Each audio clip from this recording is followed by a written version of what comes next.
छोटी मोटी चीज मत समझना भागवत को कि 2 कौड़ी की चीज वो आपने दान दक्षिणा करी, बात खत्म हो गई। बहुत 7 दिन में बहुत कुछ पाओगे अगर आओगे, और नहीं आओगे तो जैसी आपकी मर्जी। अब क्या हुआ, गंगा रानी भागवत श्रवण करने के लिए सजने लगी। अरे नदी भी क्या भागवत सुनती, हाँ गौ भी सुनती, पक्षी भी सुनते, पेड़ भी सुनते, नदी नाले भी सुनते हैं। गुरुजी कहते हैं न ध्यान से सुनो, नदियां आ रही हैं गंगा तीर, और कैसी आ रही हैं, स्त्री का रूप बना करके सुनने के लिए। किसका रूप बना करके, स्त्री का। नद्या है सर्वा समायाताय, नद्या है सर्वा, गंगा जमुना घाघरा आहा बह रही है गंगा तीर की। नद्या है सर्वा समायाताय, नाना अलंकार शोभिताय, अलंकार धारण करके गंगा ने सफेद साड़ी बांधी, माथे पे मटका गंगा जी का। कलश यात्रा लेके आई हो ना, उसी का प्रतीक है ये कलश यात्रा, जो प्रसंग आप सुन रहे हैं। गंगा आई सफेद साड़ी बांध के, माथे पे मटका, गंगा जल का। क्या करने आई है, बोले सबको छिड़क के पावन करूंगी, पवित्र कर दूंगी, सबकी आत्मा को धुल दूंगी, शरीर धुल दूंगी, मन धुल दूंगी, आत्मा निर्मल। नद्या है सर्वा समायाताय, नाना अलंकार शोभिताय। जमुना आ रही है नीली साड़ी बांध करके, माथे पे जमुना जी का कलश, घाघरा गंडकी गोदावरियां सब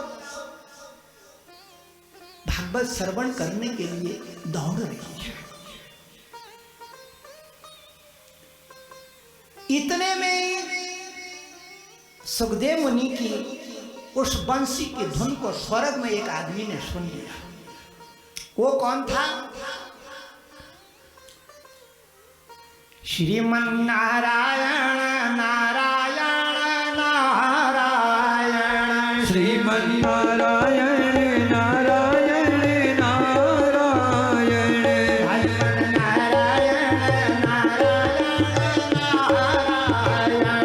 भजमन नारायण नारायण नारायण,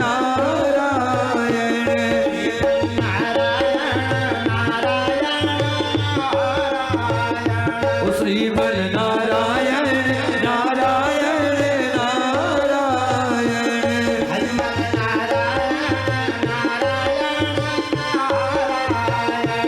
भजमन नारायण नारायण नारायण। भागवत का महात्मा। नारद ऋषि को खबर लगी, नारद ऋषि भाग रहे हैं ब्रह्मलोक की ओर। ब्रह्मा जी आसन पर बैठे हुए थे हंस के। बोले पिताजी क्या बाल बच्चे ही बनाते रहोगे, क्योंकि ब्रह्मा सृजन का देवता है। किसका देवता है, निर्माण का, विश्वकर्मा है। सृजन, बनाओ बनाओ बनाओ बनाओ बनाओ बनाओ बनाओ बनाओ बनाओ। इसीलिए तो ब्रह्मा जी के मंदिर ज्यादा नहीं है हमारे देश में, 2-4 ही। गांव गांव में शिवालय हैं, उसका भी राज है। ब्रह्मा जी को कहते हैं नारद जी भागवत हो रहा है गंगा तीर पे, पिताजी श्रवण नहीं करना चाहिए आपको। ब्रह्मा जी कहते हैं हाँ करना चाहिए, लेकिन ये बता तेरी अम्मा शारदा कहाँ है। नारद जी कहते हैं वो तो आपसे पहले चली गई है, गंगा तीर पे नाच रही है। अच्छा नाच रही है, तो नाच कहाँ रही है बाबा, कथा में नाच रही है। हाँ हाँ, वो सुखदेव मुनि की जबान में बैठ गई है, और जबान में उसने सुखदेव मुनि की अपनी जुत्ती धर दी। नारद ऋषि कहते हैं जीव्यायाम च सरस्वती। इसी बात को मार्कंडेय ऋषि ने खुलासा करा कि जीव में क्या होती है, सारथा। नारद जी कहते महाराज जीव में जुत्ती धर दी इसने। किसकी जुत्ती धर दी? बोले सुखदेव मुनि की जबान में चढ़ के नृत्य कर रही है सरस्वती। नारद जी भागे कैलाश पर्वत की ओर। भगवान शंकर के यहाँ रास हो रहा था गणों का। नंदे भृंगे रास रचत है, केली करत है अति भारे। नंदी भृंगी रास रचा रहे थे, भगवान का डमरू बज रहा था डन डन डन डन। नारद जी ने कहा बाबा आपके कुल देवता का भागवत हो रहा है गंगा तीर में। अच्छा, मेरे कुल देव का पूजन हो रहा है, मेरे कुल देव का यज्ञ हो रहा है भागवत गंगा तीर पर। कौन है भाग्यशाली जो मेरे कुल देवता का गुणगान करेगा? मेरा गोविंद जनार्दन वासुदेव कृष्ण राम। आहा, मैं बलिहारी जाऊं, बलिहारी जाऊं। भगवान शंकर नाचने लगे डमरू बजा और अपने गांव को लेकर के गंगा तीर भागने लगे भागवत श्रवण करने के लिए गिरिजा के साथ। इंद्र भागा एरावत हाथी में चढ़ के, कुबेर वरुणयम। सारे देवता भागवत श्रवण करने के लिए जाने लगे। जो घर के लोग थे उनकी तो क्या गिनती है। गुरु जी कहते कौन कौन आ रहा है ध्यान से सुनो मेरी बहनों। अव्याहते ये सुरसिद्धासादे, गंधर्व यक्ष नरे किन्नरे नागलोकन, मुक्ताश्चरन्ति मुनिचारण भूतनाथ। बैलनाथ और भूतनाथ तमाम भूतों के चिमटा खड़ताल बजाते बजाते कहाँ जा रहे हैं? गंगा के तीर पर जमावाड़ा भगवान शंकर के गुणों का प्रकट रहा। भाग रहे हैं 27 गंधर्व ढोल बजाते बजाते। हा हा गंधर्व। किस किस गंधर्व का वर्णन है भागवत में सुनो मेरी माता। हा हा गंधर्व, हु गंधर्व, आओ जी गंधर्व, बैठो जी गंधर्व। सोने के पंख वाले गंधर्व, चांदी के पंख वाले गंधर्व, स्वर्णमौली गंधर्वाय नमो नमः। 27 गंधर्व ढोल बाजे पकड़ के बाजा बजाते बजाते गंगा तीर की ओर भाग रहे हैं भागवत श्रवण करने। इनके पीछे किन्नरियां रसाल गीतमय गायंती। किन्नरियां जिनको आप कहती आंचरी मांचरी अप्सराएं, जिनकी एक झलक आदमी को बेहोश कर दे, चित्तपट कर दे। चित्तपट उसको भागवत में किन्नरी नाम दिया है। ऐसा गीत गाती कि सुनने वाला बेहोश होश से गया, होश खो बैठे। और आज भी अगर कोई किन्नरी का गीत सुन ले तो उसका सर चकरा जाएगा। ऐसा रसाल गीत गाते हैं किन्नरियां। ऐसी तरंग चलती है, ऐसी तरंग चलती है जैसे बिजली का झटका लगा दिया। उनके गीतों में शक्ति है, उनके गीतों में आनंद है, उनके गीतों में रस की धार है, उनके गीतों में ऊर्जा है। सीधे लगा दे करंट। इसलिए लोग बाग डांडे में जाती हैं तो हमारी बच्चियां लाल कपड़ा पहन के नहीं जाती, घबराती हैं, क्योंकि लाल वस्त्र उन परियों को आकर्षित करने के लिए सबसे उत्तम माध्यम है। लाल कपड़ा पहना नहीं है, गई काम से। क्यों? लाल कपड़े से वो आकृष्ट होती है। कभी भी ध्यान रख लेना, अनजाने पर्वत में चढ़ना हो तो लाल कपड़ा अगर पहनना हो तो गुरु साथ में होना चाहिए।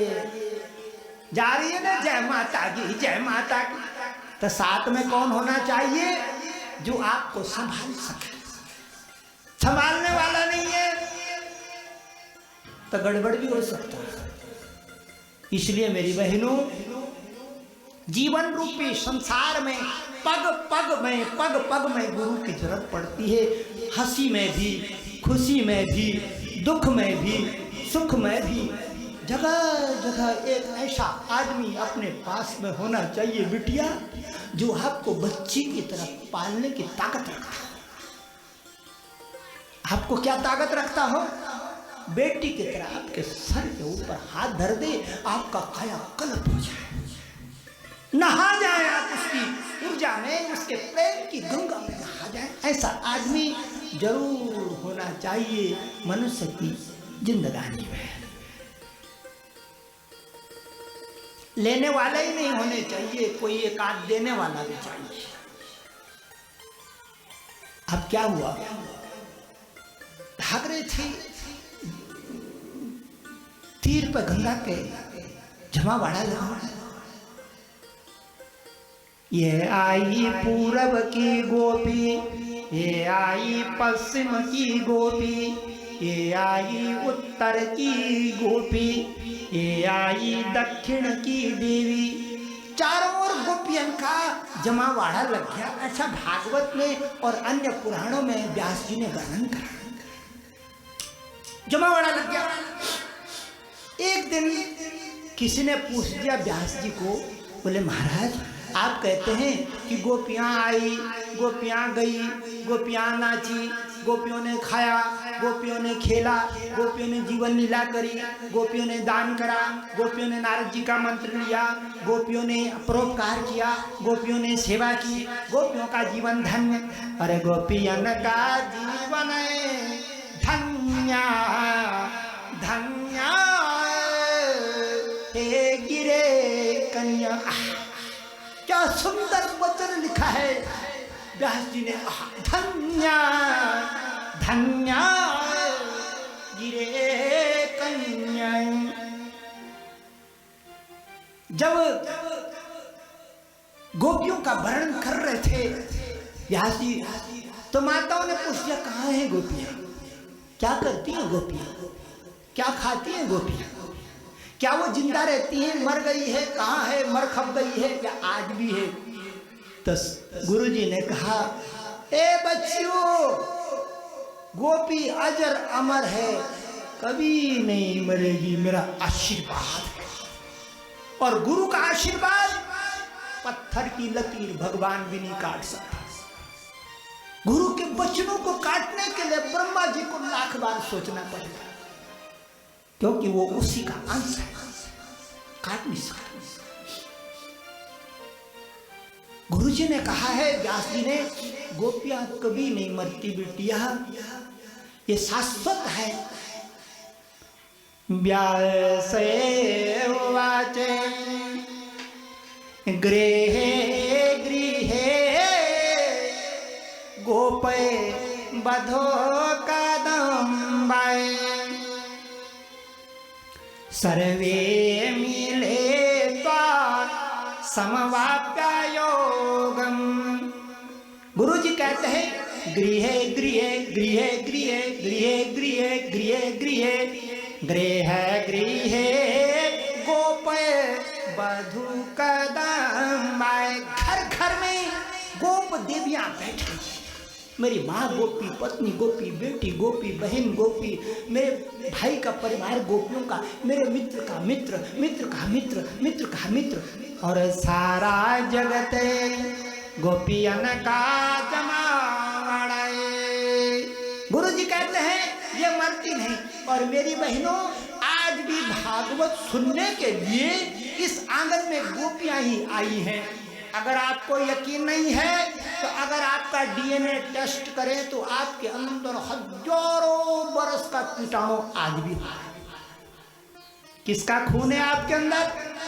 माता पिता। माता पिता से पहले दादा दादी, पड़दादा पड़दादी, खड़दादा खड़दादी, लकड़ दादा लकड़ दादी, झकड़ दादा झकड़ दादी, फकड़ दादा फकड़ दादी, और अनंत वर्षों का जो कीटाणु है, खून का जो रक्त है, परमाणु है, अणु है, जिसका कोई हिसाब नहीं।